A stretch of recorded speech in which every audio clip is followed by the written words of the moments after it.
Brexit begins unique relationship with Republic and importance of Northern Ireland peace recognised in Theresa May Article 50 letter. The Prime Minister's letter formally beginning the UK's departure from the European Union has recognised the unique relationship between the UK and the Republic of Ireland and the importance of maintaining peace in Northern Ireland.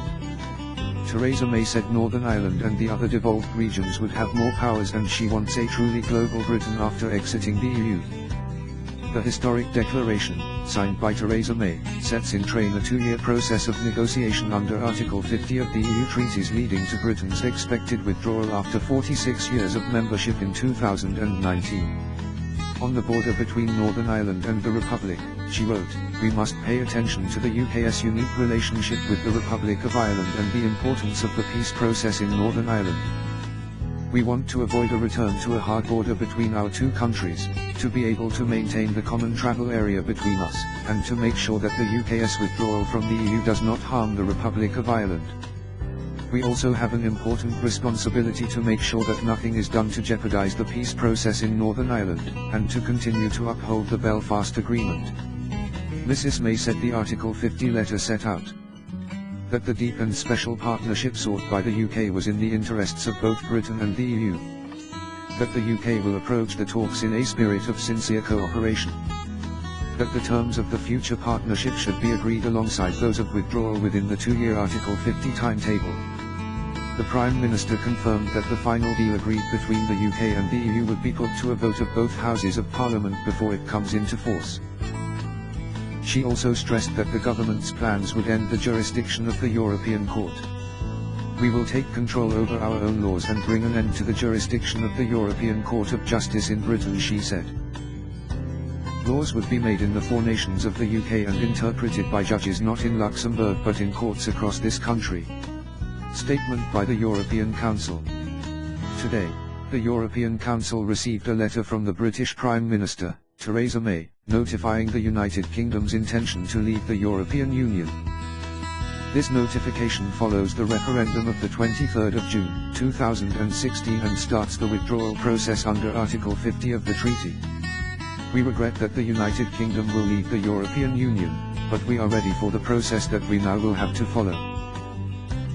For the European Union, the first step will now be the adoption of guidelines for the negotiations by the European Council.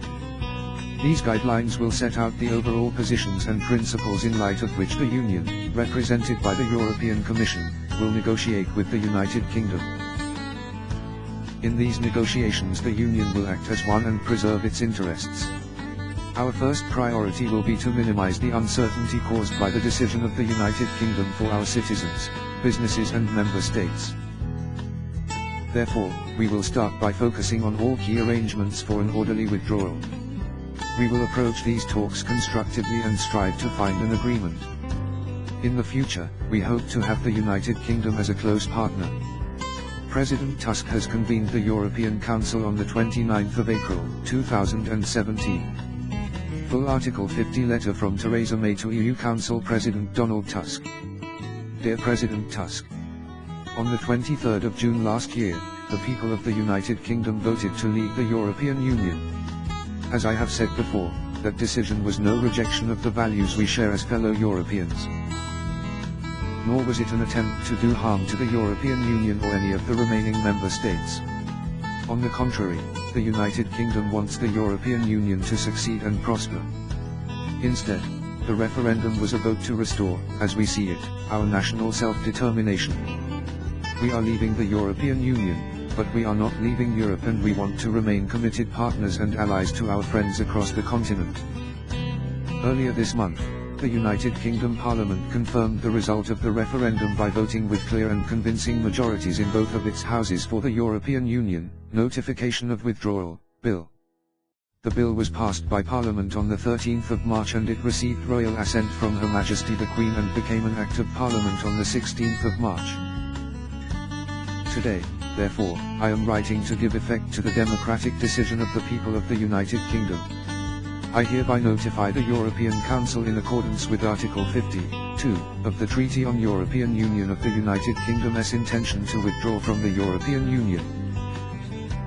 In addition, in accordance with the same Article 52, as applied by Article 106 of the Treaty establishing the European Atomic Energy Community, I hereby notify the European Council of the United Kingdom's intention to withdraw from the European Atomic Energy Community. References in this letter to the European Union should therefore be taken to include a reference to the European Atomic Energy Community. This letter sets out the approach of Her Majesty's government to the discussions we will have about the United Kingdom's departure from the European Union and about the deep and special partnership we hope to enjoy as your closest friend and neighbour with the European Union once we leave. We believe that these objectives are in the interests not only of the United Kingdom but of the European Union and the wider world too. It is in the best interests of both the United Kingdom and the European Union that we should use the forthcoming process to deliver these objectives in a fair and orderly manner, and with as little disruption as possible on each side. We want to make sure that Europe remains strong and prosperous and is capable of projecting its values, leading in the world, and defending itself from security threats. We want the United Kingdom, through a new deep and special partnership with a strong European Union, to play its full part in achieving these goals. We therefore believe it is necessary to agree the terms of our future partnership alongside those of our withdrawal from the European Union. The government wants to approach our discussions with ambition, giving citizens and businesses in the United Kingdom and the European Union and indeed from third countries around the world as much certainty as possible, as early as possible. I would like to propose some principles that may help to shape our coming discussions. But before I do so, I should update you on the process we will be undertaking at home, in the United Kingdom. The process in the United Kingdom. As I have announced already, the government will bring forward legislation that will repeal the Act of Parliament, the European Communities Act 1972, that gives effect to EU law in our country. This legislation will, wherever practical and appropriate, in effect convert the body of existing European Union law, the acquis, into UK law. This means there will be certainty for UK citizens and for anybody from the European Union who does business in the United Kingdom. The government will consult on how we design and implement this legislation, and we will publish a white paper tomorrow. We also intend to bring forward several other pieces of legislation that address specific issues relating to our departure from the European Union, also with a view to ensuring continuity and certainty, in particular for businesses. We will of course continue to fulfill our responsibilities as a member state while we remain a member of the European Union, and the legislation we propose will not come into effect until we leave. From the start and throughout the discussions, we will negotiate as one United Kingdom, taking due account of the specific interests of every nation and region of the UK as we do so. When it comes to the return of powers back to the United Kingdom, we will consult fully on which powers should reside in Westminster and which should be devolved to Scotland, Wales and Northern Ireland. But it is the expectation of the government that the outcome of this process will be a significant increase in the decision-making power of each devolved administration. Negotiations between the United Kingdom and the European Union. The United Kingdom wants to agree with the European Union a deep and special partnership that takes in both economic and security cooperation. To achieve this, we believe it is necessary to agree the terms of our future partnership alongside those of our withdrawal from the EU. If, however, we leave the European Union without an agreement, the default position is that we would have to trade on World Trade Organization terms. In security terms, a failure to reach agreement would mean our cooperation in the fight against crime and terrorism would be weakened. In this kind of scenario, both the United Kingdom and the European Union would of course cope with the change, but it is not the outcome that either side should seek. We must therefore work hard to avoid that outcome. It is for these reasons that we want to be able to agree a deep and special partnership, taking in both economic and security cooperation, but it is also because we want to play our part in making sure that Europe remains strong and prosperous and able to lead in the world, projecting its values and defending itself from security threats. And we want the United Kingdom to play its full part in realizing that vision for our continent. Proposed principles for our discussions. Looking ahead to the discussions which we will soon begin, I would like to suggest some principles that we might agree to help make sure that the process is as smooth and successful as possible.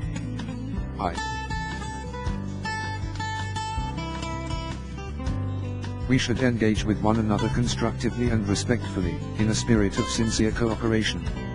Since I became Prime Minister of the United Kingdom, I have listened carefully to you, to my fellow EU heads of government and the presidents of the European Commission and Parliament. That is why the United Kingdom does not seek membership of the single market. We understand and respect your position that the four freedoms of the single market are indivisible and there can be no cherry picking. We also understand that there will be consequences for the UK of leaving the EU. We know that we will lose influence over the rules that affect the European economy. We also know that UK companies will, as they trade within the EU, have to align with rules agreed by institutions of which we are no longer a part, just as UK companies do in other overseas markets. 2. We should always put our citizens first. There is obvious complexity in the discussions we are about to undertake, but we should remember that at the heart of our talks are the interests of all our citizens. There are, for example, many citizens of the remaining member states living in the United Kingdom, and UK citizens living elsewhere in the European Union, and we should aim to strike an early agreement about their rights. 3. We should work towards securing a comprehensive agreement. We want to agree a deep and special partnership between the UK and the EU, taking in both economic and security cooperation. We will need to discuss how we determine a fair settlement of the UK's rights and obligations as a departing member state, in accordance with the law and in the spirit of the United Kingdom's continuing partnership with the EU. But we believe it is necessary to agree the terms of our future partnership alongside those of our withdrawal from the EU. 4. We should work together to minimize disruption and give as much certainty as possible. Investors, businesses and citizens in both the UK and across the remaining 27 member states and those from third countries around the world want to be able to plan. In order to avoid any cliff edge as we move from our current relationship to our future partnership, people and businesses in both the UK and the EU would benefit from implementation periods to adjust in a smooth and orderly way to new arrangements. It would help both sides to minimize unnecessary disruption if we agree this principle early in the process. V. In particular, we must pay attention to the UK's unique relationship with the Republic of Ireland and the importance of the peace process in Northern Ireland. The Republic of Ireland is the only EU member state with a land border with the United Kingdom. We want to avoid a return to a hard border between our two countries, to be able to maintain the common travel area between us, and to make sure that the UK's withdrawal from the EU does not harm the Republic of Ireland. We also have an important responsibility to make sure that nothing is done to jeopardize the peace process in Northern Ireland, and to continue to uphold the Belfast Agreement. 6. We should begin technical talks on detailed policy areas as soon as possible, but we should prioritize the biggest challenges. Agreeing a high-level approach to the issues arising from our withdrawal will of course be an early priority. But we also propose a bold and ambitious free trade agreement between the United Kingdom and the European Union. This should be of greater scope and ambition than any such agreement before it, so that it covers sectors crucial to our linked economies such as financial services and network industries. This will require detailed technical talks, but as the UK is an existing EU member state, both sides have regulatory frameworks and standards that already match.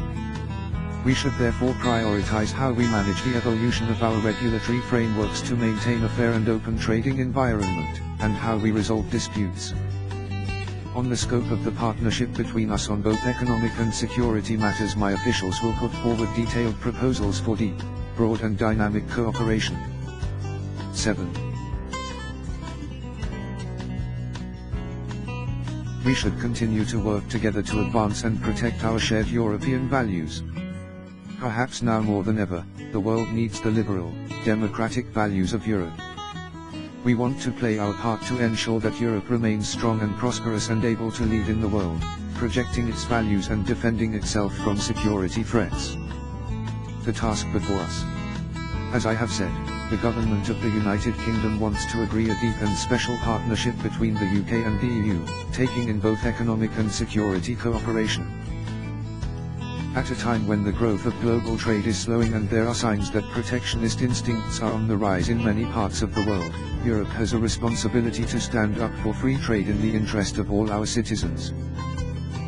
Likewise, Europe's security is more fragile today than at any time since the end of the Cold War. Weakening our cooperation for the prosperity and protection of our citizens would be a costly mistake.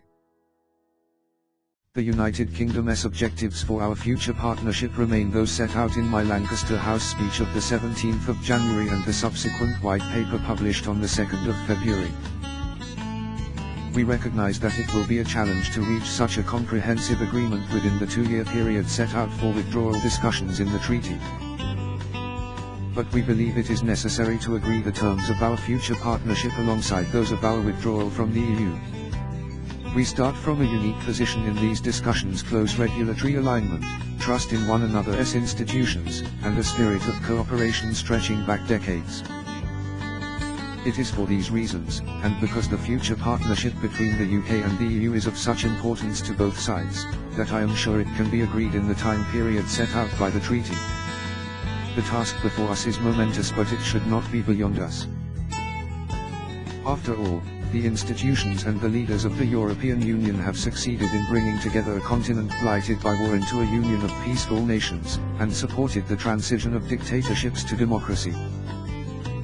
Together, I know we are capable of reaching an agreement about the UK's rights and obligations as a departing member state, while establishing a deep and special partnership that contributes towards the prosperity, security and global power of our continent.